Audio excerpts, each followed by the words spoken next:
আমি তো তোমার প্রেমিক, তোমার প্রেমে মাতোয়ারা, আমার ঘুম আসে না। লা তাখুযুহু সিনাতুম ওয়ালা নাওম, তুমি কেমনে ঘুমায়া থাকো? আমি যে তোমার সঙ্গে কথা বলতে চাই। ও বন্ধু, তুমি তো জমিনে নিজের ঘরে ঘুমিয়ে আছো। আল্লাহু আরশে ইস্তাওয়া, আরশে আজিমে আমার একা একা ভাল লাগে না। তুমি ঘুম থেকে উঠো, ঠান্ডা পানি দিয়ে ওযু করো, বিছানাটা ছাড়ো, আর সিজদায় গিয়ে আমাকে ডাক দাও। আমি আসমানে থাকবো না, সাথে সাথে তোমার ঘরের দরজায় হাজির হয়ে যায়। রব তো তার নাম, তুমি কেমনে সেই রবকে ভুলে যাও? রব বলেছেন, বান্দা তুমি হাজার গুনাহ করো, হাজার নাফরমানি করো। শয়তান আল্লাহকে বলছে, আল্লাহ সালসালিম মিন হামাইম মাসনুন, পচা দুর্গন্ধযুক্ত নাপাক পানি দিয়া যে আদম বানাইছেন, আমি ওই আদমরে সাজদা দিব? এটা কখনো হতে পারে না। এই দুর্গন্ধওয়ালা জিনিসে সাজদা দিতে পারি না। অথচ শয়তান পৃথিবীর এমন কোন জায়গা নাই, এমন কোন মাটি নাই যেখানে আল্লাহকে সাজদা করে নাই। পৃথিবীর সকল কিতাবের হাফেজ ছিল শয়তান, পৃথিবীর সকল জায়গায় আল্লাহকে সাজদা করেছে, কিন্তু আল্লাহর হুকুম মেনে আল্লাহকে একটা সাজদা করেন, আল্লাহর হুকুম মেনে আদমকে একটা সাজদা করে নাই। এই জন্য সাজদা বেশি হওয়া কথা নয়, আল্লাহর হুকুম মেনে একটা সাজদাই লাইফের জন্য যথেষ্ট। আমার কথা কি বুঝলেন আপনারা? এই জন্য রাসূল বলেছেন, আখলিস দীনাকা ইয়াকফিকাল আমালুল কালিল। এই হাজার আমল নিয়ে, বেজাল নিয়ে আল্লাহর সামনে না গিয়ে নির্বেজাল অল্প জিনিসও যথেষ্ট। আমার কথা কি বুঝছেন আপনারা?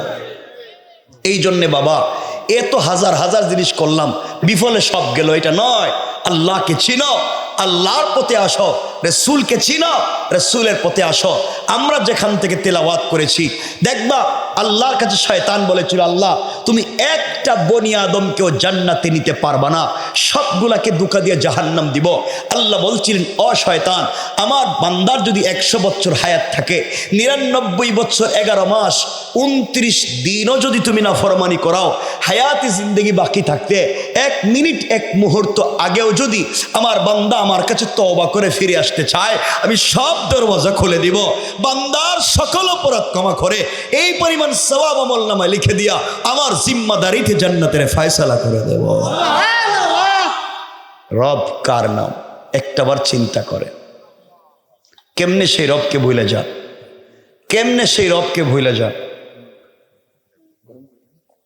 কেমনে সেই রবকে ভুলে যা। এই জন্য দুহাত জোড় করে বলছি, আমার কথা কষ্ট পাচ্ছেন আপনারা? এই যে সারাদিন রবকে ভুলে কেমনে থাকেন? মুসলমানেরা, আসো না নামাজে ব্যস্ত, আসো না তাফসিরে যাই ব্যস্ত, আসো না দিনই কাজ করি ব্যস্ত। আরে তুমি দুনিয়া দুনিয়া বলে যত ব্যস্ত, তুমি জানো না তোমার চাইতে 1000 কোটি গুণ বেশি ব্যস্ত আজরাইল তোমাকে নিয়া। কথা বলেন না কেন? আজরাইল তোমাকে খুঁজতেছে আর তুমি ভুল পথে চলে যাচ্ছ। এই জন্য বিপদ থেকে বাঁচতে হলে আল্লাহর বাতানো পথ ছাড়া যাওয়ার কোনো জায়গা, বলেন জায়গা। এই কোন পথে গেলে জান্নাত, আমরা আলোচনায় সেটাই আজকে নিয়ে আসব। গুণ লাগবে কয়টা? যে আয়াত তিলাওয়াত করেছি ওখানে আছে গুণ 4টা, আর হাদিসে রাসূল বলেছেন 4টা। এই 4 4 8 গুণ যে ব্যক্তি অর্জন করবে, রাসূল বলেছেন ফাদাখালাল জান্নাতা বিসালাম, মরলেই দারুস সালাম নামক জান্নাতে পৌঁছে যাবে। সুবহানাল্লাহ। তো আসতে বললেন, আর একটু জোরে বলেন না সুবহান।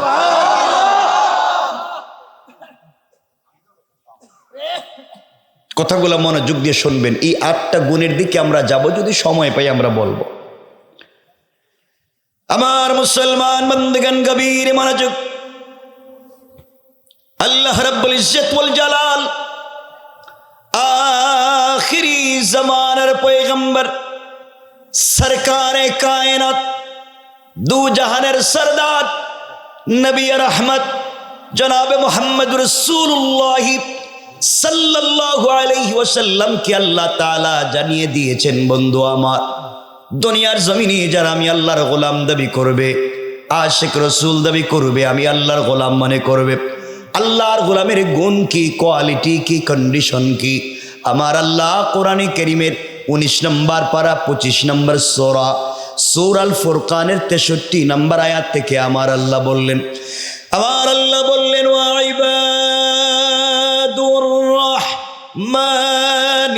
الذين يمشون على الأرض هونا আল্লাহ রাব্বুল ইজ্জত ওয়াল জালাল বলছেন, মুসলমানেরা, এই দুনিয়ার জমিনে যারা আমি আল্লাহর গোলাম দাবি করবে, আশিক রাসূল দাবি করবে, আমি আল্লাহর গোলাম নিজেকে মনে করবে, বান্দারে, আল্লাহর গোলামের এক নাম্বার গুণ হলো আবার গোলাম দুনিয়ার জমিনে কোনোদিন অহংকার করতে পারে না। আল্লাহর গোলাম যারা দুনিয়ার জমিনে দাবি করবে, আল্লাহ বলে দিয়েছেন আমার গোলাম দুনিয়ার জমিনে অহংকার করতে পারে না। সুতরাং আল্লাহ তাআলা আপনাকে পয়সার মালিক বানিয়েছেন, সম্পদের মালিক বানিয়েছেন। আপনি যদি সম্পদের কারণে দুনিয়ার জমিনে অহংকার করে বসেন, আবার আল্লাহ চাইলে 1 মিনিটের ভিতরে পয়সাওয়ালাকে রাস্তার ফকির বানাইয়া দিতে আমার আল্লাহর 1 মিনিটও দেরি হবে না। আমার আল্লাহ যদি চায়, কেউ যদি অহংকার করে বসে, আমার আল্লাহ চাইলে 10 তলার থেকে গাছতলায় নামাইয়া দিতে পারে। আর কেউ যদি অহংকার ছেড়ে দেয়, আমার আল্লাহ চাইলে 22 তলার থেকে কান ধরে 10 তলার মালিক বানাইয়া দিতে পারে। কোন ঠিক কিনা? এই জন্য আল্লাহর গোলাম অহংকার করা যাবে? কথা বলেন না কেন? সবাই বলেন যাবে? আপনারা করেননি? না না, আপনারা তো ফেরেশতা মানুষ, করে না। দেখবেন দেখবেন বেচারার আগে পয়সা পাতি ছিল না, গ্রামে গরিব মানুষ ছিল, এখন ছেলে মেয়ে বিদেশ গেছে, পয়সার মালিক হইছে। পয়সার গরমে তা লঙ্গির বাড়িতে এলাকায় থাকা যায় না। কথা বলেন না কেন? আছে না নাই? আর কেউ অহংকার করে না। কত শয়তান হয়ে গেছি আমরা, চিন্তা করি। দেখবেন এলাকায় যদি কেউ বড় হুজুর হয়ে যায়, রাগ কইরেন না, আমি তো কথা মাত্র শুরু করলাম, রাগটা কইরেন না কেউ। আর রাগ করলে কি আমি কি জিন্দিগিতে আর আইমু নাকি? তা রাগ করলে কি? কথাটা শোনেন, এলাকায় যদি কেউ বড় হুজুর হয়ে যায়, কি হুজুর? এলাকার বড় হুজুর, সব না, আবার ভালো মানুষ আছে। দেখবেন এলাকায় যদি কেউ বড় হুজুর হয়ে যায়, বড় হুজুর ওরে আল্লাহ রাস্তা দিয়ে গেলে তিনি আর পাবলিকরে সালাম দেন না। কথা কন না কেন? আমি সালাম দিব কেন? আমি তো বড় হুজুর, আমারে সালাম দেও। বড় হুজুরে সালাম দিলে জবাব দেন, হুজুর বড় হুজুরে সালাম দিছেন, মাথা নাড়ায়। তো মাথায় তোমার কি সমস্যা? সালাম তো জবান দিয়ে দিবা। মুসাফা বড় হুজুরের দিকে যাইতেছে, আপনি চিন্তা করলেন বড় বড় হুজুরদের সঙ্গে মুসাফা করলে সাগীরা গুনাহ মাফ হয়, হুজুরের সঙ্গে মুসাফা করতে হাত দিছেন, হুজুর নাও ঠান্ডা লাগতেছে, হাত বাইর করে না। কিন্তু মুসাফার সময় যদি বড় হুজুরের হাতে একটু হাদিয়া ধরাইয়া দিতে পারেন, হাদিয়া হাদিয়া বুঝছেন? হাদিয়া বুঝছেন? হ্যাঁ, কিছু যদি দিতে পারেন, থ্যাংক ইউ, ভেরি গুড, আবার আইসো আরো দিও। কথা বলেন না কেন? কেন তুমি এগুলো করছো কেন? এই শয়তানি কেন? এই জন্য আল্লাহর গোলামের 1 নাম্বার গুণ অহংকার করা যাবে। এই যে দেখেন দেশের অবস্থা, ক্ষমতা নিয়ে অহংকারের কোন শেষ ছিল না, সবই তো আমার। এই জমিনে যারা ক্ষমতার বড়াই করেছে, প্রত্যেক জালেমকে জুলুমের একটা জায়গায় পৌঁছে যাওয়ার পরে আল্লাহ তাআলা তাকে শুধু বেইজ্জত করেন নাই, লাঞ্ছনার জিন্দেগি পর্যন্ত দিয়েছেন, অস্তিত্ব বিলীন করে দিয়েছেন। সুতরাং যারা জুলুম করেছে এই দেশে, এই আলেমদের দেশে যারা জুলুম করেছে, এখন পর্যন্ত এই দেশে এই জালেমদের পক্ষাবলম্বনকারী, এই ফ্যাসিস্টদেরকে পুনর্বাসন করবার জন্য যারা চেষ্টা করে যায়, এই দেশের যুবক তরুণ আর ছাত্র সমাজ এদেরকেও দেশ ছাড়া করে দেবে। ঠিক কিনা বলে? এখন তো অনেক আছে, দেখেন ক্ষমতা ছিল, বাড়ি বানাইছে, পয়সার অভাব নাই, আজকে থাকে গিয়া জঙ্গলে। কই থাকে? জঙ্গলে থাকে। এক হুজুর আলেমদের লিস্ট করছিল না একবার, এখানে আমারও তো রাখছিল একবার প্রথম দিকে। তো হুজুর এখন কলা পাতায় ঘুমাইতেছে। ক্ষমতা কার নাম? আল্লাহ বলছেন ইন্নাল্লাহ লা ইউহিব্বুজ জালিমিন, নিশ্চয় আল্লাহ জালেমদেরকে কোনোদিন পছন্দ করেন না, পছন্দ করেন না। সুতরাং এখান থেকে শিক্ষা নেওয়া দরকার। এখনো যারা এলাকায় এখনো যারা এই সুযোগ পাইয়া এখন আরো কিছু লোক বার হইছে মানুষের বুয়া হামলা মামলা দিয়া সাধারণ মানুষের জায়গা জমি আগের জায়গায় দখল করতে শুরু করছে। আগে খাইতো একজনে, এখন খায় আরেকজনে। কথা বলেন না কেন? কথা বলেন না কেন? এগুলা করার জন্য এই দেশে আন্দোলন হইছে। এটা তো আরো বড় শয়তান। ক্ষমতা চেঞ্জ হইতেই এখন সব হেরা দখল করে লইতেছে। এই জন্য নাফরমানি বন্ধ করতে হবে, বলেন না ইনশাআল্লাহ? আমরা পারবো না ইনশাআল্লাহ?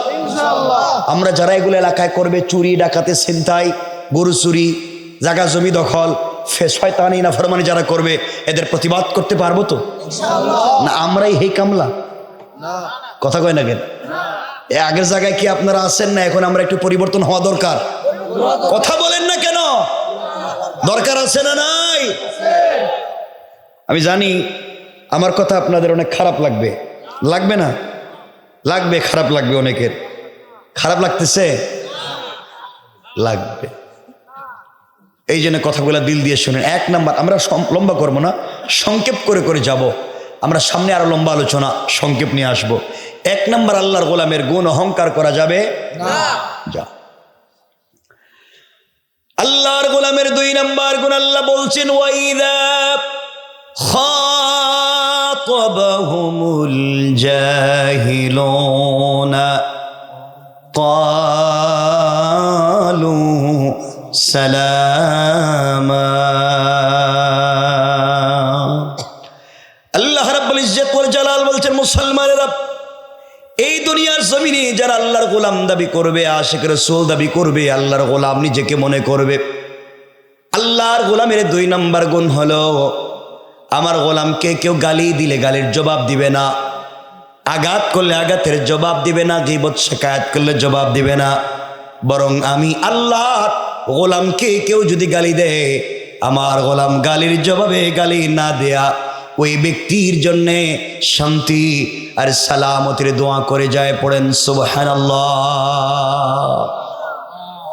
আল্লাহর গোলামের 2 নম্বর গুণ গালি দেওয়া। সবাই বলে না কেন? আমার দিকে তাকান, গালি দেওয়া যাবে? আপনারা দেননি, রাস্তাঘাটে গালিগালাজ করে কেনা? গালি দেওয়া যাবে? কেউ যদি আমাদেরকে গালি দেয়, বিনিময়ে আমরা তার জন্য শান্তির দোয়া করব, সালাম দিব। বলেন ইনশাআল্লাহ। কি দিব?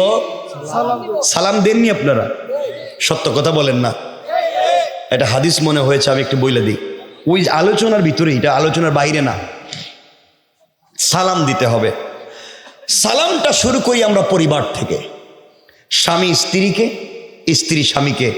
ওই জায়গায় যদি সালামটার প্র্যাকটিস শুরু করতে পারি, এই সমাজ সুন্দর হয়ে যাবে। আজ আমাদের ঘর থেকে শাহজালাল, শাহপরান, জুনাইদ বাগদাদি, আব্দুল কাদের জিলানি, মুঈনুদ্দিন চিশতি এমন আল্লাহর ওলিরা জন্ম নেয় না। এর কারণ আজকালকে আমাদের মায়েরা ভালো নাই, পরিবার ভালো নাই, স্বামী স্ত্রী সম্পর্ক ভালো নাই। দুজন এক বিছানায় ঘুমায়, একজন পূর্ব দিকে মুখ দিয়া, একজন পশ্চিম দিকে মুখ দিয়া, আর মধ্যখানে ব্যারিকেড দিয়ে, কুল বালিশ দিয়া। কথা কন না কেন? মনে হয় একজন রাশিয়া আর একজন ইউক্রেন। এই তো চলতে আছে, কোনো সম্পর্ক নাই কেউ কারোর সাথে। এই জন্য পরিবারকে সুন্দর করেন। পরিবারকে সুন্দর না করলে পরিবারে শান্তি আসবে না। আমাদের কলিজার টুকরা মা আম্মা জানা আয়েশা সিদ্দিকা রাদিয়াল্লাহু তাআলা আনহা, তিনি বলেন, ওয়াল্লাহি, আল্লাহর জাত ও সিফাতের কসম, আমি আমার জিন্দেগিতে রাসূলের পাককে আগে সালাম দেওয়ার বহুত চেষ্টা করেছি। রাসূল ঘরে আসতেছেন, দেখার পরে ঘরের কর্নারে লুকিয়ে গিয়েছি, পর্দার আড়ালে বসেছিলাম, দরজার কর্নারে লুকিয়েছিলাম। রাসূল আমাকে খুঁজে পাবেন না, ঘরে এসে আয়েশা বলে ডাক দিবেন, আমি ঘর থেকে বের হয়ে জড়াইয়া ধরবো, তাকে সালাম দিব। কিন্তু ওয়াল্লাহি আমার জীবনে রাসূলকে আগে সালাম দিতে পারি নাই, বরং রাসূল ঘরে আসা অনেক দূরে থাকতে তিনি আমাকে সালাম দিতেন। সুবহানাল্লাহ। সুবহানাল্লাহ একটু জোরে বলেন না? নবীজি যদি নিজের স্ত্রীকে সালাম দিতে পারছেন, তাহলে আমরা দিতে পারবো না? বলেন না ইনশাআল্লাহ? আমরা দিতে পারবো না? স্ত্রীদেরকে সালাম দিবেন তো ইনশাআল্লাহ? এই যে মুরব্বীরা আমার চেহারার দিকে, এই দেখুন হাসতেছে, এরা চিন্তা করতেছি কি কোন আপনি বউরে সালাম দিব কে? স্ত্রীকে সালাম দিবেন তো? মাঝে মাঝে ঘরে গেলে বাহির থেকে সালাম দিয়েন, স্ত্রীকে সালাম দিয়েন, ইনশাআল্লাহ। বলেন না ইনশাআল্লাহ। রাসূল বলেছেন হাদিসে, যেই ঘরে স্বামী স্ত্রীকে সালাম দেয়, স্ত্রী স্বামীকে সালাম দেয়, এই ঘরে আল্লাহ 300টা বারাকাতের দরওয়াজা খুলে দেয়। যেই ঘরে স্বামী স্ত্রীকে, স্ত্রী স্বামীকে সালাম দেয়, আল্লাহ তাআলা বলছেন তাদের হার্ট এবং কিডনিতে যদি কোনো রোগ থাকে আল্লাহ তা থেকেও মুক্ত করে দেন। তাহলে বউরে সালাম দিবেন না আজকে থেকে? আজকে বাসায় গিয়েই ঘরের দরজায় দাঁড়াইয়া বলবেন, বউ আসসালামু আলাইকুম ওয়া রাহমাতুল্লাহ। বউকে, বৌমা এর আজকে কোন ভূতে ধরলো? হ্যাঁ, মানুষে হাসবো মানে এই হাসবো, এটাই তো ইসলামে পরিবারের ভিতরে সমাজে নাই, এই জন্যই তো মানুষে হাসবো। এটাই চল ইসলামের সমাজ, যে স্বামী স্ত্রীকে সালাম দিবে। সারা জীবন দিলেন না, তাহলে এই করে শান্তি পাইবেন কেমনি? এই জন্য সালাম দিবেন তো। আরে কথা বলেন না ইনশাআল্লাহ বলেন। মানে আমার সাথে কথা বলা লাগবে, এটা বুঝছেন তো? আচ্ছা, খিদে লাগলে কি আছে? তবারুক আছে, তবারুক না তবরুক, খাইবেন জনমের মতো। তাহলে কথা তো কয় লাগবে।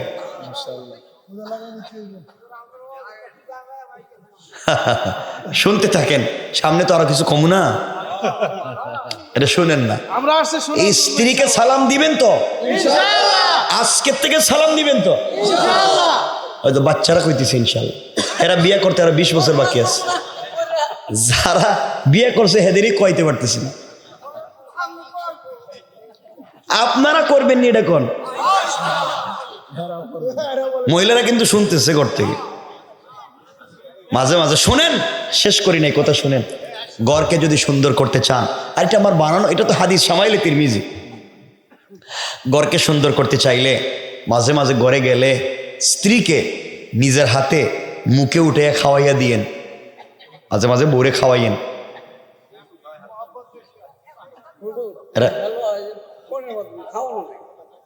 খাওয়াইবেন নি? কিছু কয় না দিকে, এরা কিছু তো বলছে মাঝে মাঝে বউরে খাওয়াইয়েন। খাওয়াই তো না, আওয়াজে মনে হইতেছে না। আজকেই খাওয়াইয়েন। ঘুমাই থাকবো কেন? ঘুম থেকে কুলে করে উঠাইবেন। আরে পরিবারে তো মোহাব্বত তো এখানেই, শান্তি তো ওখানেই। আপনারা তো বউরে বানাইছেন ঘরের কামলা, সারাদিন কাজ করায় আর বছরে বছরে বাচ্চা একটা সাপ্লাই দেয়। এই কাম কি বিয়ে করছিলেন? এগুলা করা যাবে না। স্ত্রীকে সম্মান করুন, স্ত্রীকে ভালোবাসুন, পরিবারকে চমৎকার করুন। দেখবেন এই ঘর থেকে শাহজালাল জন্ম নিবে, শাহপরান জন্ম নিবে, জুনাইদ বাগদাদি জন্ম নিবে। ইনশাআল্লাহ বলেন না? আমরা পারবো তো ইনশাআল্লাহ?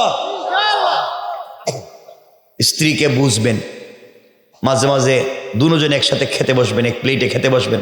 আল্লাহ তাআলা আমাদের সবাইকে কবুল করুক, বলেন আমিন। সংক্ষেপ করে করে যাচ্ছি। 1 নাম্বার অহংকার করা যাবে না, 2 নাম্বার গালি দেওয়া যাবে না। আল্লাহর গোলামের 3 নাম্বার গুণ আল্লাহ বলছেন, ওয়াল্লাযীনা ইয়াবিতুনা লিরাব্বিহিম সাজ্জাদান ওয়া কিয়ামা। আল্লাহ রাব্বুল ইজ্জত ওয়াল জালাল বলছেন, মুসলমানেরা এই দুনিয়ার জমিনে যারা আমি আল্লাহর গোলাম দাবি করবে, আশিক রাসূল দাবি করবে, আল্লাহর গোলামের 3 নাম্বার গুণ হলো আমার গোলাম বিপদে পড়ে গেলে রুকু করবে, আমার পায়ে সিজদা করবে, আমার পায়ে সুজদা ওয়া কিয়ামা। সুতরাং যারা আজকালকে আল্লাহর পা ছাড়া পীরের পায়ে সিজদা করে, মাজারে মাজারে গিয়ে সিজদা করে, আল্লাহর কসম তারা আল্লাহর গোলাম হতে পারে না। ঠিক না? জোরে বলেন। এই জমিনে অনেক আছে নাকি মাজারে মাজারে গিয়ে সিজদা দেয়, পীরের দরবারে গিয়ে সিজদা আছে, এগুলো আছে। কত বড় শয়তান, পীরের পায়ে সিজদা করে। পীর কেডা? পীরকে পীরের গোসলের পানি পর্যন্ত না খায়। কি কোন? আস্তাগফিরুল্লাহ। পীরের গোসলের পানিও নাকি খায়? ইয়া আল্লাহ, ইয়া আল্লাহ। শয়তান মনে মনে আল্লাহ এই কামটা করলো কেমন? আমি তো জীবনে করি নাই। আর শোনেন, মনে রাখবেন এই এই সমাজে যারা মাজার পূজা করে, কবরের কাছে গিয়ে কিছু চায়, মরা মানুষের কাছে কিছু চায়, পীরের দরবারে গিয়ে কিছু চায়, মা বাপের খিদমত করে না, পীরের দরবারে সব নিয়ে যায়, মা বাপকে দেখতে পারে না, মা বাপকে সালাম করে না, সব পীরের জন্য করে, বিদেশ থেকে মা বাপের জন্য টাকা পাঠায় না, পীরের বাড়িতে হাত দিয়ে তোফা পাঠায়। এটা শয়তান, এটা নিজেও শয়তান, তার পীরও একটা শয়তান, ঠিক কিনা বলেন? পীরের বাড়িতে পাঠাবেন, পীর কিসে? রাসূল পাক বলেছেন আল জান্নাতু তাহতা আকদামিল উম্মাহাত, জান্নাত তো ওখানে মায়ের পায়ের নিচে। দোয়া যদি চাইতে হয় মায়ের কাছে চাও, হাত দিয়া যদি দিতে হয় বাবার হাতে হাত দিয়া দাও। বিপদে পড়েছ পীরের বাবার দরবারে নয়, মায়ের কদমে যাও, মাকে জড়িয়ে ধরে দোয়া করো। সারা পৃথিবীর একমাত্র বনি, এমনকি বনি ইসরাইলের পয়গম্বর মুসার মতো মানুষ কাবাগরের ইমামও যদি হাত উঠায়, তাদের দোয়া কবুল হবে কিনা, হবে কিনা সন্দেহ আছে। মার বাপ হাত উঠালে ফিরে আসে না। চাইবো মায়ের বলবো মায়ের কাছে, দোয়া চাইবো মায়ের কাছে, হাত দিয়া দিব মাকে বাপকে। মাকে কয় বুড়া, মাকে বুড়া কয়, আর বাপকে দেখতে পারে না, সে যায় পীরের কাছে। কিসের তোমার পীর? নামাজ পড়ে না, গাঞ্জার গন্ধ করে পুরা বডিতে। হ্যাঁ, শয়তানও রাস্তাঘাট বন্ধ করে দিছে এই পীর সাহেবের নাম শুই না। এত গন্ধে এদিকে কি যাওয়া যায়? শয়তানের তো একটা রুচি আছে, আর এখানে মানুষ যায়। এই সমস্ত বাদ দিতে হবে। মানে রাখবেন যুবকেরা, মন দিয়ে শোনো, এই দেশ মুসলমানদের দেশ, আলিম উলামার দেশ, পীর বুজুর্গের দেশ, অলি আব্দালের দেশ, গৌস কুতুবের দেশ, মাদ্রাসা মসজিদের দেশ, আযান ইকামতের দেশ, কোরআন সুন্নাহর দেশ, ইসলামী আন্দোলনের কর্মীর দেশ। এই দেশে কোনো বন্ডামি, নষ্টামি, শিরকি, বেদাতি চলবে না। যেই সমস্ত পীরেরা খানকা কুলে সমাজে বন্ডামি করে, এদের সবকিছু ভেঙ্গে তছনছ করে দেওয়া লাগবে, ঠিক কিনা?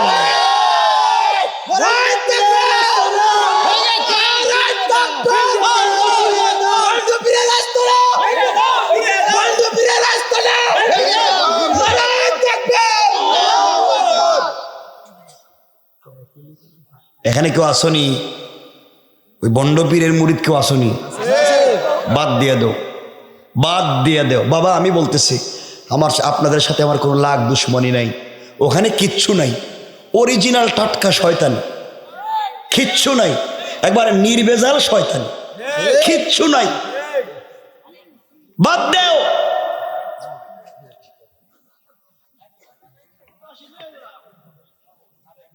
আমার দিকে তাকান, ওদিকে না। আপনারা নিজেরা কথা কইেন না।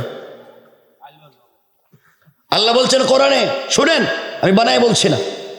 আল্লাহ বলছেন কোরআন, ইন্নাহু মান ইউশরিক বিল্লাহ ফাকাদ হারামাল্লাহু আলাইহিল জান্নাহ, যে শিরক করলো তার জন্য জান্নাত চিরতরে হারাম। ওয়া মাওয়াহুন নার, তার অরিজিনাল ঠিকানা জাহান্নাম। ওয়া মা লিজ জালিমিনা মিন আনসার, তার জন্য এই পৃথিবীতে কিয়ামতের দিনে কোনো সাহায্যকারী থাকবে না। পীর নাকি কইছে মরার পরে হে নাকি সব মুরিদরে একসাথে জান্নাত তুলিয়ে যাইব। পীরেরই তো খবর নাই, পীরেরই কিয়ামতের দিন গুরুস্থান চলবো, আর হে নাকি মুরিদরে লইয়া জান্নাতে যাইব। কেমনে কথাগুলো মানুষ কোরআন হাদিস থাকতে কেমনে ওই পথে বিশ্বাস করে, আমি বুঝতে পারি না।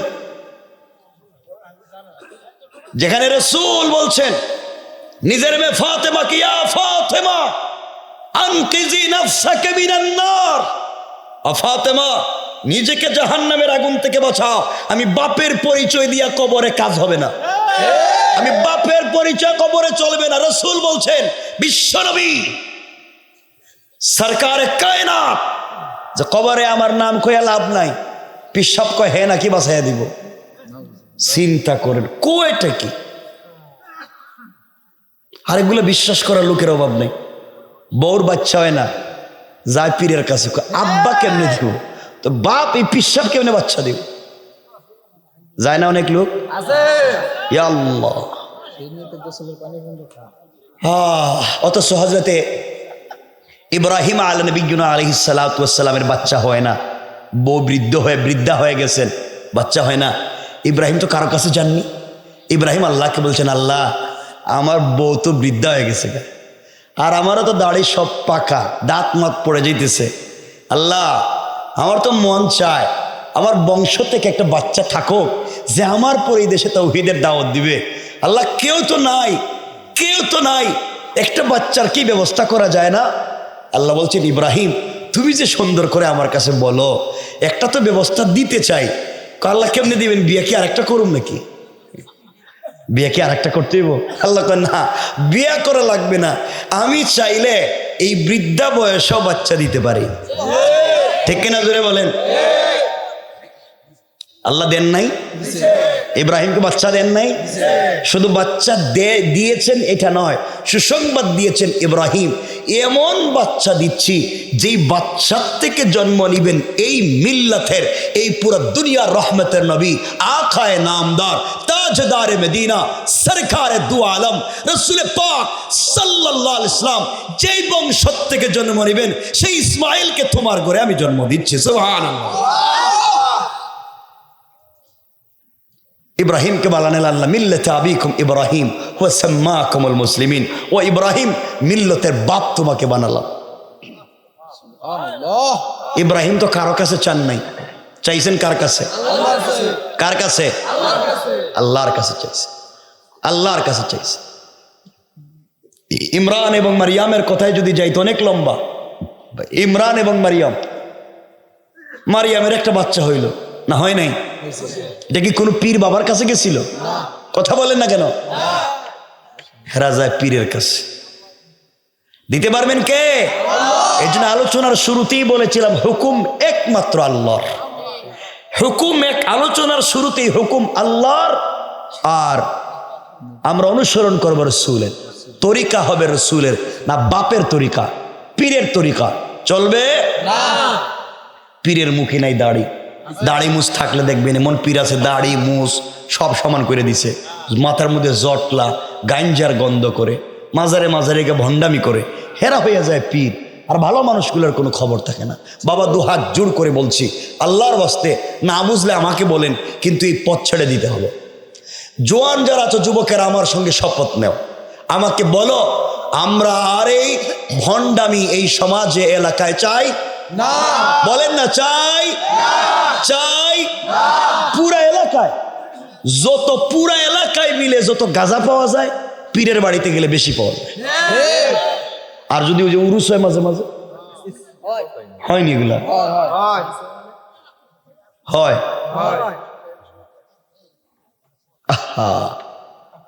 অনেক মুরব্বী মনে মনে গাইলিতেছে আমারে, ওইটার আনছে কাটারি।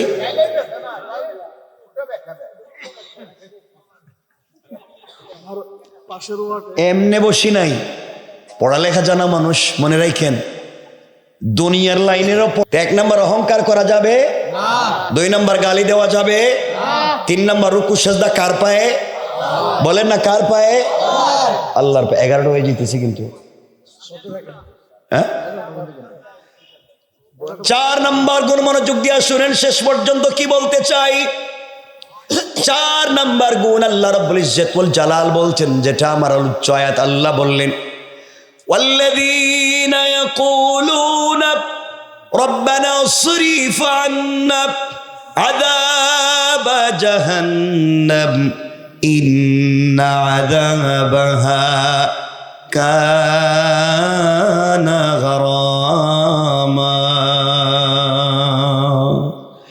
আল্লাহ রাব্বুল ইজ্জত ওয়াল জালাল বলছেন, মুসলমানেরা, এই দুনিয়ার জমিনে যদি কেউ আমি আল্লাহর গোলাম দাবি করে, আশিক রাসূল দাবি করে, আল্লাহর গোলামের 4 নাম্বার গুণ হলো, আমার গোলাম সাকারাত শুরু হয়ে যাওয়ার আগে, গারাগারা শুরু হয়ে যাওয়ার আগে, কবরে চলে যাওয়ার আগে, মালাকুল মউত পৌঁছে যাওয়ার আগে, আমার বান্দা যদি তার পুরা জিন্দেগির অপরাধের জন্য ক্ষমা চায়, 1 নাম্বার আমি আল্লাহর কাছে ক্ষমা চাই, 2 নাম্বার বান্দার হক নষ্ট করে থাকলে বান্দার হক পৌঁছাইয়া দেয়।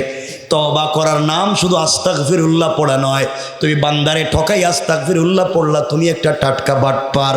কারণ আস্তাগফিরুল্লাহর মাধ্যমে তওবা হয় না, হক যার পাওনা তার কাছে পৌঁছে দেওয়ার নাম তওবা করা। এক কথায় কারো হক নষ্ট করলে দিয়ে দিতে হবে, তার নাম তওবা করা। কাউরে আঘাত করছি, ওই আঘাতের বদলা ফিরিয়ে দিতে হবে, তার নাম তওবা।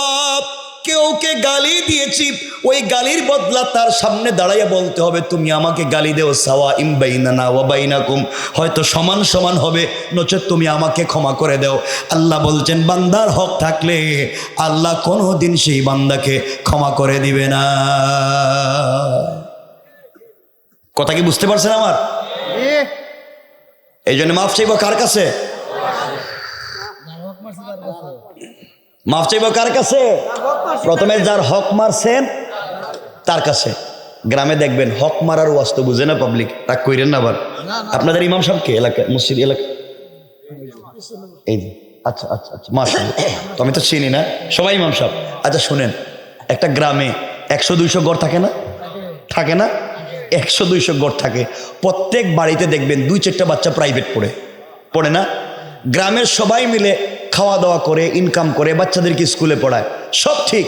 শুধু এক গ্রাম থেকেই মাসে প্রাইভেট টিচারের পিছনে 2-3 লাখ টাকা যায় না? যায় না? কিন্তু পুরা গ্রাম মিলে হুজুরে 10,000 টাকা দেয় না। কথা বলেন না কেন? কেন এই কাম কি? হুজুর কি কামলা? এর বউ বাচ্চা নাই? এরপরে দেখবেন যে বউর সাথে পারে না, এ হুজুর রে এক, হুজুর বাথরুম ময়লা কেন? বাথরুম তুমি পরিষ্কার করো। বাথরুম হুজুর পরিষ্কার করবে কেন? অজুখানা ময়লা কেন? তুমি পরিষ্কার করো। পরিষ্কার ফতোয়া, আবার বলে দিচ্ছি, পরিষ্কার ফতোয়া। ইমাম সাহেবকে দিয়ে বাথরুম পরিষ্কার করাও, অজুখানা পরিষ্কার করাও, মসজিদ ঝাড়ু দেওয়ানো ইমামের কাজ নয়। আবার বলছি, এটা ইমামের কাজ নয়। আপনি যদি তাকে দিয়ে কাজ করাতে হয়, তাকে নিয়োগ দেওয়ার সময় নিয়োগপত্রে কি কি কাজের বিনিময়ে পয়সা দিবেন ওটা লিখে নিতে হবে। যদি শুধু নামাজের জন্যই রাখেন, নামাজের বিপরীতে আদার্স কোনো কাজ করাতে পারবেন না, সব হারাম, সব হারাম। এমনকি বহুত ইমাম সাহেবকে সভাপতি নিজের খরচ নিয়ে বাড়িতে পাঠায়। কথা বলেন না কেন? এগুলা বন্ধ করতে হবে। আপনারা এতজন মানুষ গ্রামের নামাজ পড়েন, ইমামের বেতন দেন না 5,000। কোন দিনে যে একজনের জান্নাতে দিতে পারবেন না, একজনও জান্নাতে দিতে পারবেন না, ইমামের হক দিবেন না। ও বেচারা যদি কিয়ামতের দিন আল্লাহ আল্লাহ রিক্সার ড্রাইভারের মাসের বেতন 15,000, হেরা আমার দে 5,000, 11 মাস বাকি, আমার টাকা আগে দেন, এরপর ওদেরকে জান্নাতে ছাড়েন। তো টাকা ওখানে কার কাছে পাইবেন?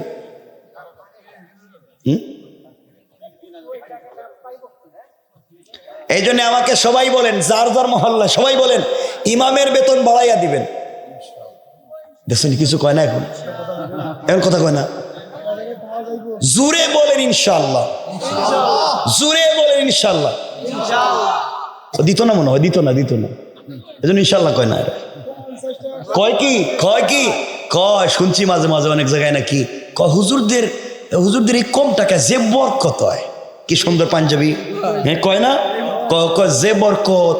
হুজুরের এই 5,000 যদি যে বরকতে, তুমি ওই কামে লাইনে যাও, তুমি আসো কালকের থেকে চাকরিতে, অজু তো ঠিক থাকবে না। এজন্য আল্লাহর ওয়াস্তে বাবা ইমামদেরকে সম্মান দেন। কারণ মনে রাখবেন, ইমাম পুরা গ্রামের দায়িত্ব নিয়ে নামাজে দাঁড়াইছে।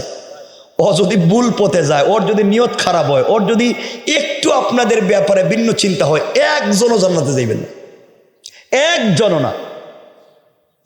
এরপর আরো শুনছি ইমামরা নাকি নামাজ ছাড়া অন্য যদি কোনো কাজ করে, মানে অন্য ব্যবসা বাণিজ্য করে, এটা নাকি দেখছেন এটা হুজুর না, এটা তো দুনিয়া লেগে গেছে। মানে হে একা একা খাইবো, হুজুর ব্যবসা করলে সমস্যা কি? চিন্তা ঢুকাই দিছে শয়তানেরা, হুজুর ব্যবসা করলে সমস্যা আছে। আর কথা বলেন না কেন? আমি কোথায় থাকি জানেননি? আমি যে দেশে থাকি এটা জানেননি আপনারা? জানেন না, অনেকে জানার কথা না।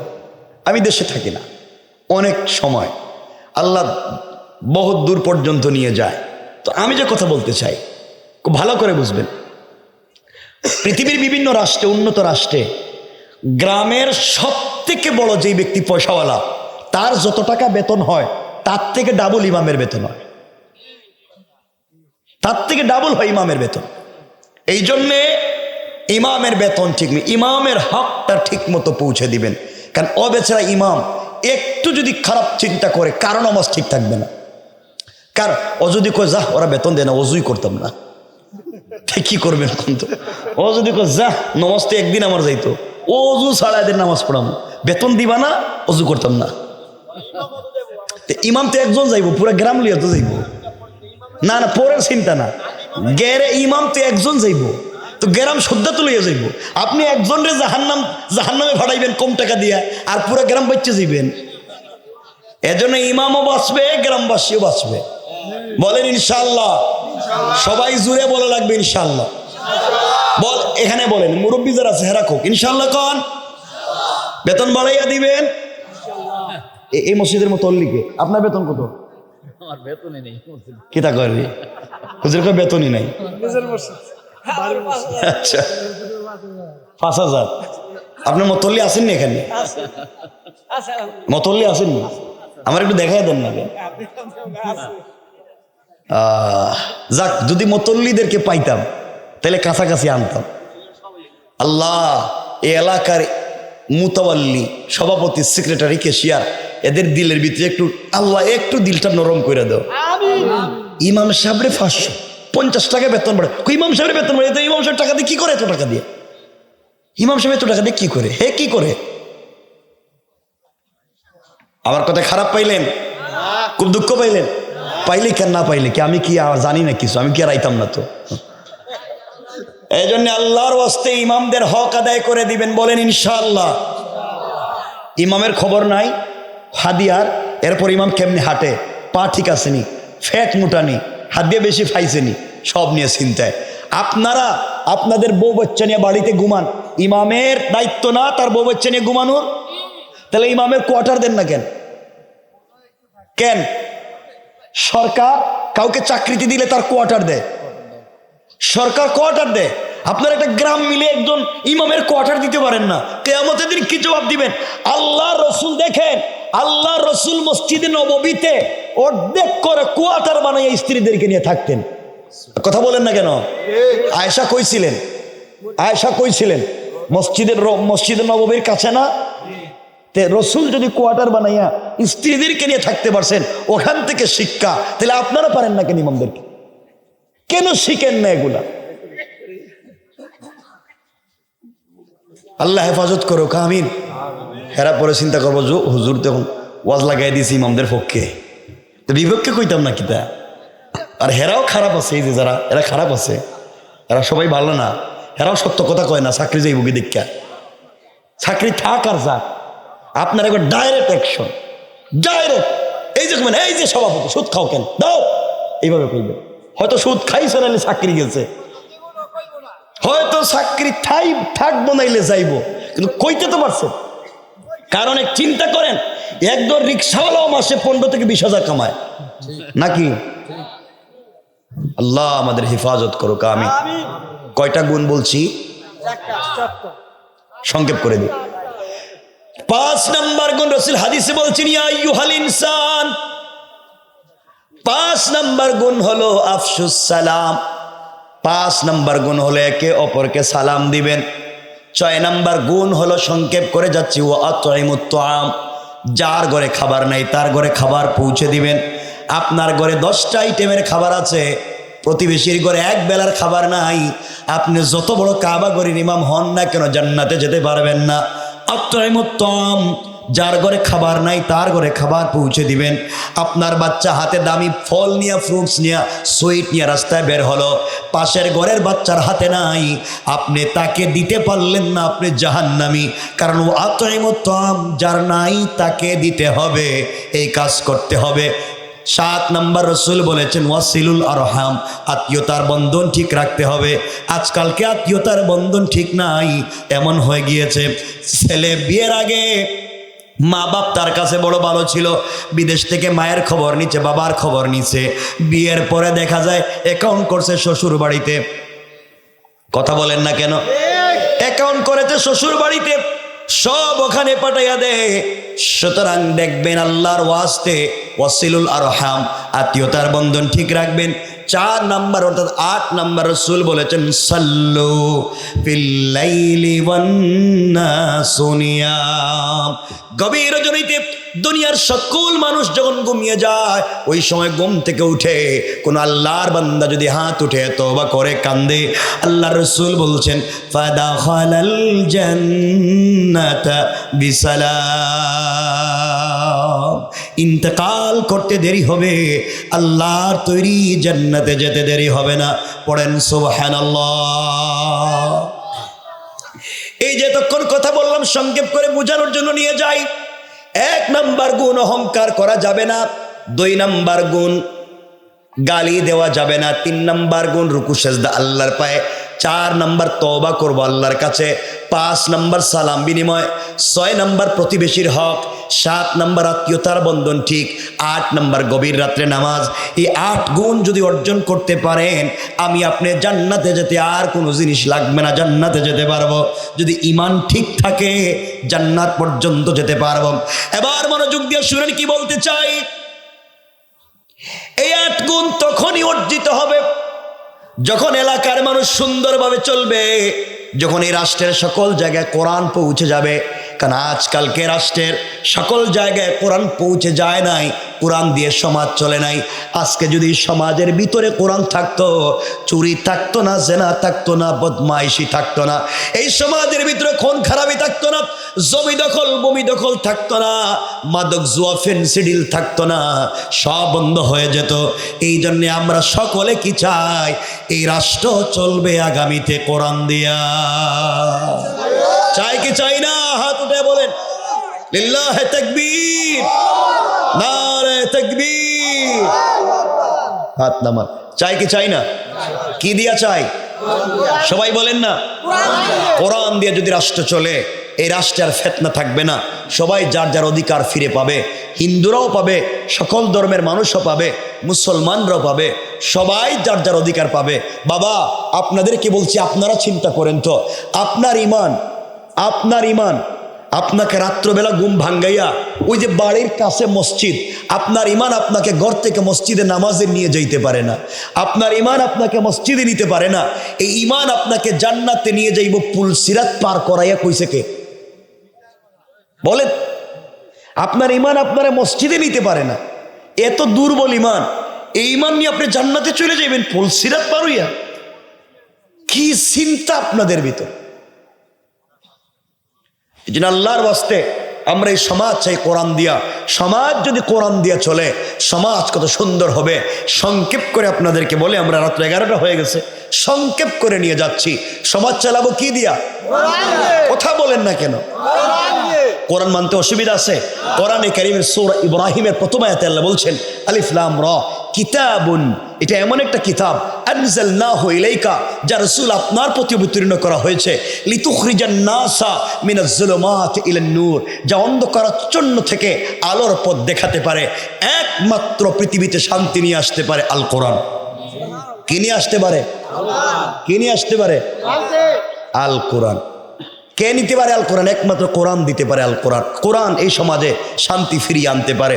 কোনো পীর সাহেব শান্তি আনলো না এতদিন। পীর সাহেব শান্তি, মনে রাখবেন।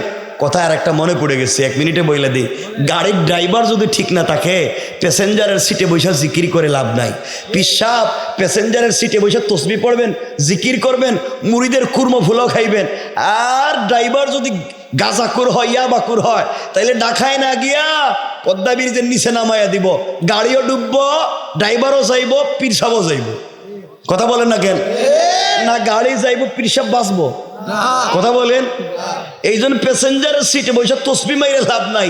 প্যাসেঞ্জারের সিটে বৈশা শুধু তসবিহ পড়লে হবে না, আগে ড্রাইভিং সিটে যদি কোনো মাতাল থাকে, ওই মাতালরে সরাইয়া ওই ড্রাইভিং সিটে বসাতে হবে কোরআনওয়ালাকে। ঠিক কিনা জোরে বলেন? এতটুকুন তো বুঝছেন।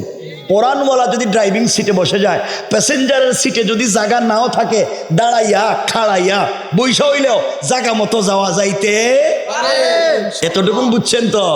সুতরাং প্যাসেঞ্জারের সিটে নয়, ড্রাইভিং সিটে একজন কোরআনওয়ালাকে বসাতে হবে।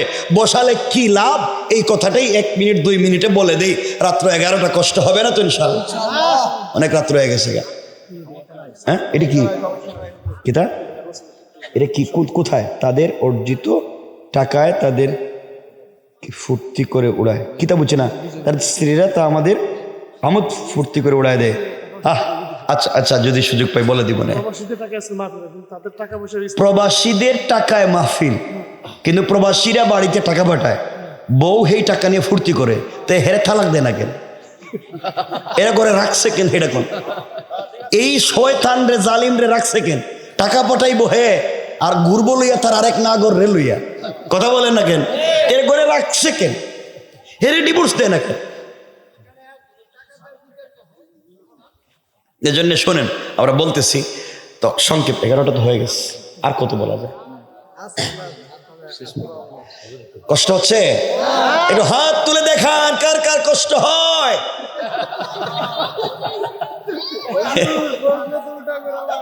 এরাও বুঝে না, কেউ বুঝে না, কেউ দুঃখ বুঝলো না, প্রবাসীর দুঃখ বউ বুঝলো না। আমার মুসলমান বন্ধুগণ, কথাগুলো দিল দিয়ে শুনেন। এবার কি বলতে চাই, সমাজের সকল জায়গায় যদি কোরআন পৌঁছে যায়, সমাজ কেমন হবে? মনোযোগ দিয়ে শোনেন। এই পৃথিবীর জমিনে রসুলে পাকের ইন্তেকালের পরে, আল্লাহ রসুলের ইন্তেকালের পরে মদিনার রাষ্ট্রের খলিফা, প্রধান রাষ্ট্রপ্রধান যিনি হয়েছেন, তিনি খলিফাতুল মুসলিমিন আমিরুল মুমিনিন হযরত সিদ্দিকে আকবর রাদিয়াল্লাহু তাআলা আনহু, মদিনার রাষ্ট্রের খলিফা। ওই রাষ্ট্রের প্রধান বিচারপতির নাম হযরত ওমর। ওই রাষ্ট্রের প্রধান উপদেষ্টা, পরামর্শদাতা হযরত আলী, হযরত ওসমান। কেমন রাষ্ট্র? যে চালায় সে রসুলের বন্ধু। যে বেচারা রাষ্ট্রের প্রধান বিচারপতি, রসুলের শ্বশুর।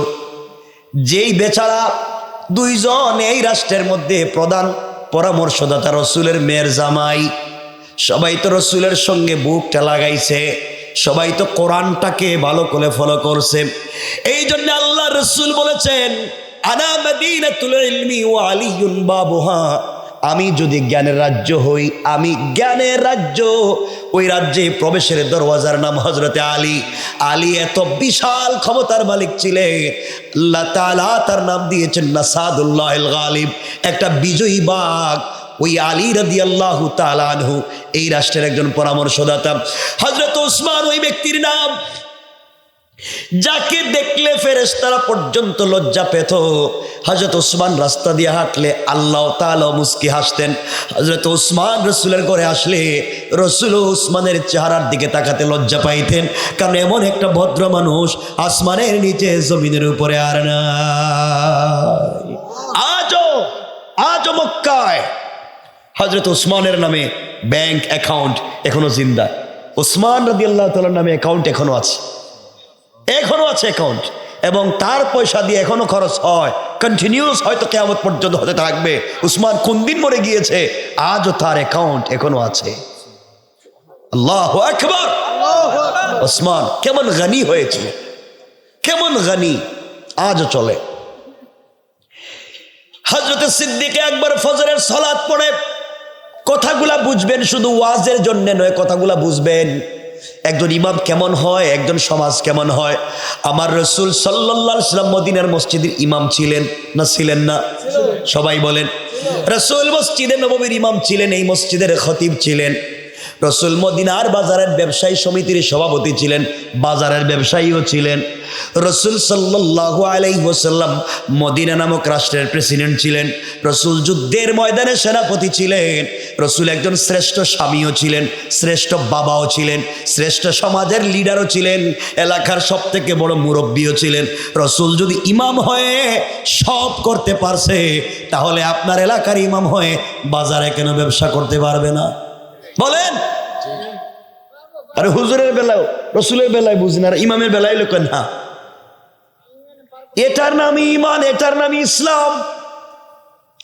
কথাগুলো দিল দিয়ে বুঝবেন। হযরতে সিদ্দিকে আকবর খলিফা, সিদ্দিকে আকবর মসজিদে বসে আছেন, ফজরের সালাত পড়ে উসমান এসে সালাম দিয়ে বলছে, দিল দিয়ে শুনেন কি বলতে চাই।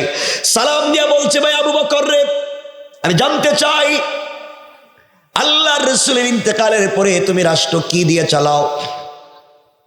হযরত আবু বকর বললেন, আমি তো কোরআন দিয়ে রাষ্ট্র চালাই, রসুলের তরিকায় আল্লাহর হুকুমে কোরআন দিয়ে রাষ্ট্র চালাই। আবু বকরকে উসমান বলতেছে, আবু বকর বলো, যেই রাষ্ট্র কোরআন দিয়া চলে, যেই রাষ্ট্রের খলিফা আবু বকর, ওই রাষ্ট্রের যদি একজন নাগরিক না খেয়ে মারা যায়, একজন সাধারণ নাগরিক, এই রাষ্ট্রের একজন সাধারণ নাগরিক যদি না খেয়ে মারা যায়, আল্লাহর আদালতে কি আপনাকে জবাবদিহি করতে হবে?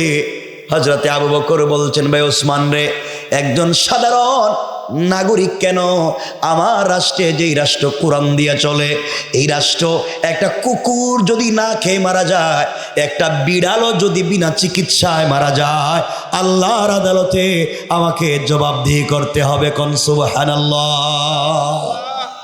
চিন্তা করেন, কুকুর বিড়ালেরও অধিকার আছে, মানুষের অধিকার কি পর্যন্ত প্রতিষ্ঠিত হবে যদি রাষ্ট্রে কোরআন যায়?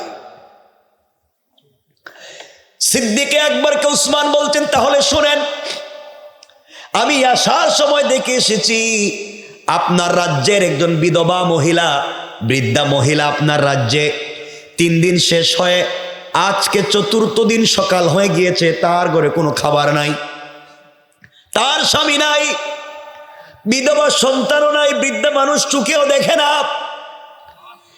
এই মহিলার বাড়িতে আজ পর্যন্ত কেউ খাবার পৌঁছে দেয় নাই, প্রতিবেশীও দেয় নাই। রাষ্ট্রের পক্ষ থেকে আপনি প্রেসিডেন্ট খাবার দিলেন না, কিয়ামতের দিন কি জবাব দিবেন? সিদ্দিকে আকবর বলছেন, ভাই আমি নতুন খলিফা হয়েছি, হয়তো খবর রাখতে পারিনি, আমি এখনো সবার বাড়িতে যেতে পারিনি, আমি চিরেই আজকের ভিতরে তার বাড়িতে 3 বেলা খাবারের ব্যবস্থা করে দেব। হযরত ওসমান বলছেন, ভাই আবু বকর, আমি জানি আপনি খাবারের ব্যবস্থা করে দিবেন, কিন্তু আমি জানতে চাই ওই মহিলা চুকে দেখে না, কে রান্না করে দিবে, কে খাইয়ে দিবে? বৃদ্ধা মানুষ, তার তো একজন কর্মচারী লাগবে। মসজিদের ভিতরে সবাই বসা, সিদ্দিক আকবর বাড়িতে কর্মচারী কোথায় পায়? বিনা পারিশ্রমিকে, বিনা পয়সায় কে কাজ করে দিবে?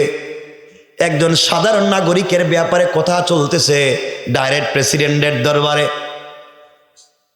চিন্তা করলেন, কেউ তো দাঁড়ায় না, বিনা পয়সায় কাজ করে দিবে, কেউ দাঁড়ায় না।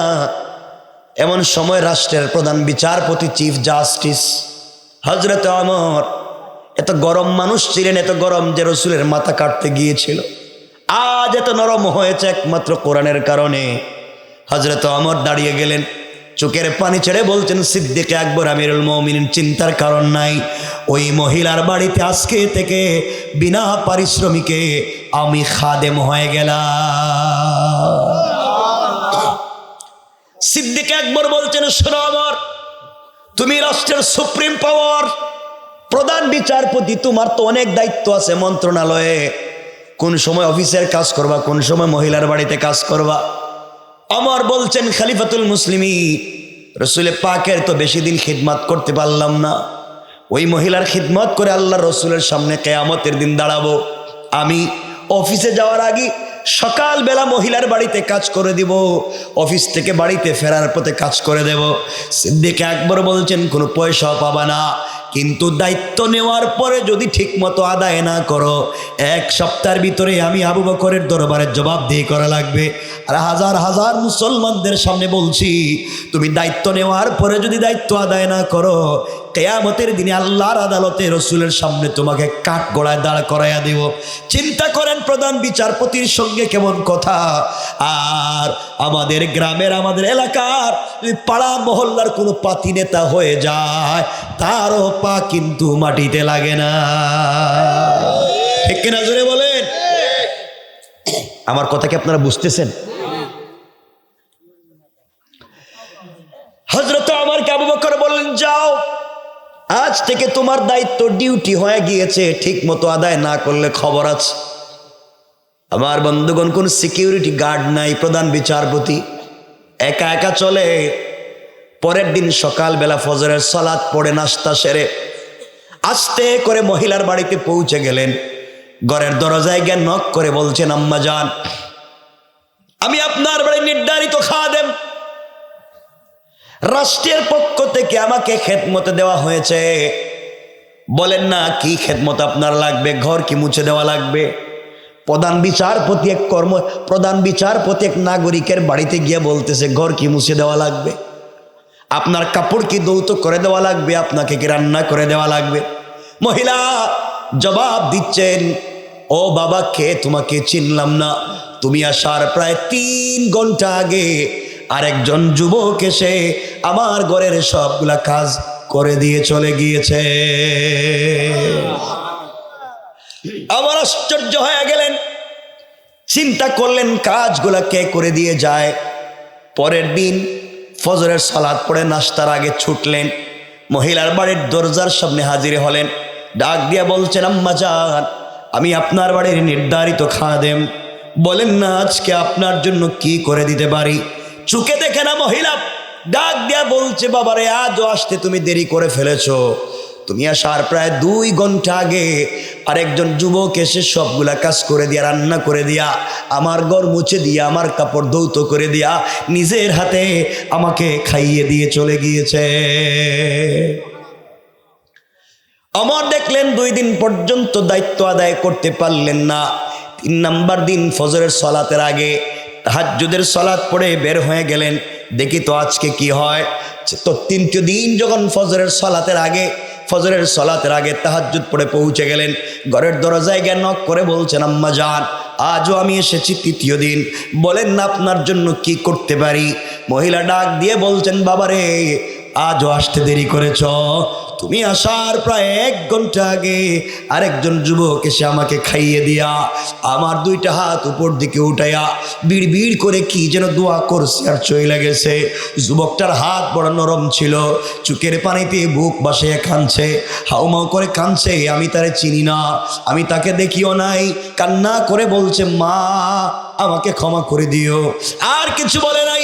অমরের মাথা গরম হয়ে গেল। অফিসে পৌঁছে গেলেন। পরের দিন সারাদিন কেটে গেল।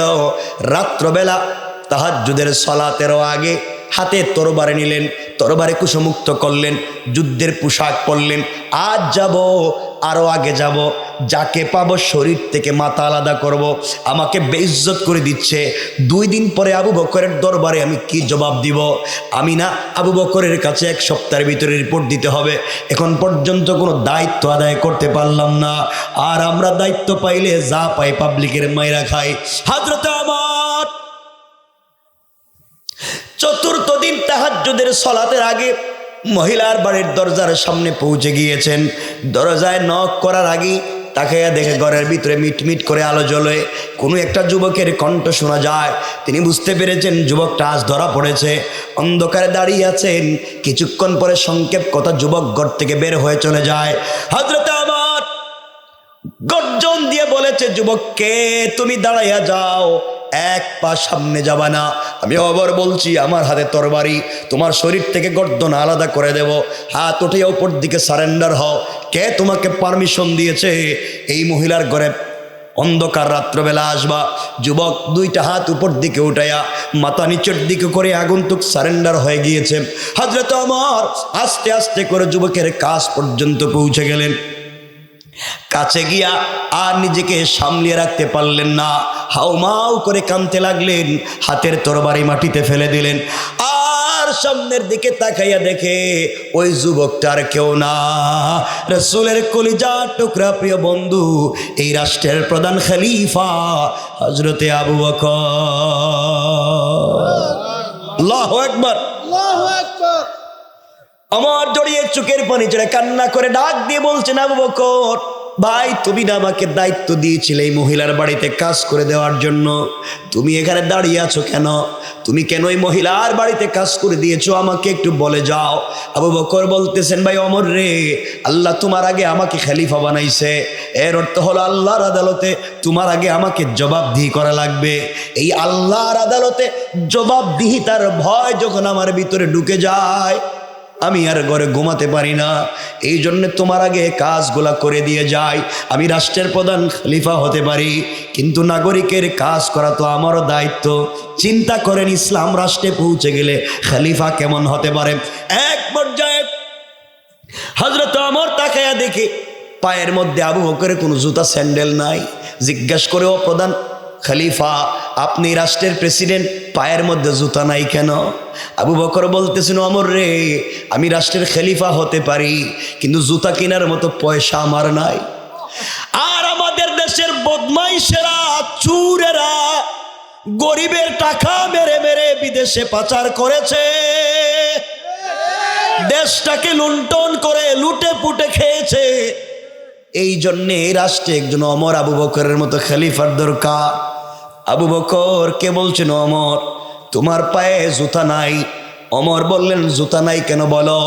আবু বকর বলছেন, দেখো আমার তো চামড়ার জুতা পরবার মতো পয়সা নাই, আমার একটা খড়মের কাঠের জুতা আছে।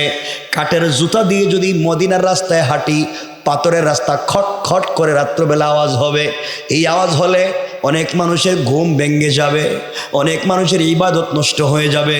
আমি ভাঙ্গা জুতা পরে মানুষের কষ্ট দিতে চাই না, এই জন্যে আমি খোলা পায়ে খালি পায়ে মহিলার বাড়িতে কাজ করে দিই।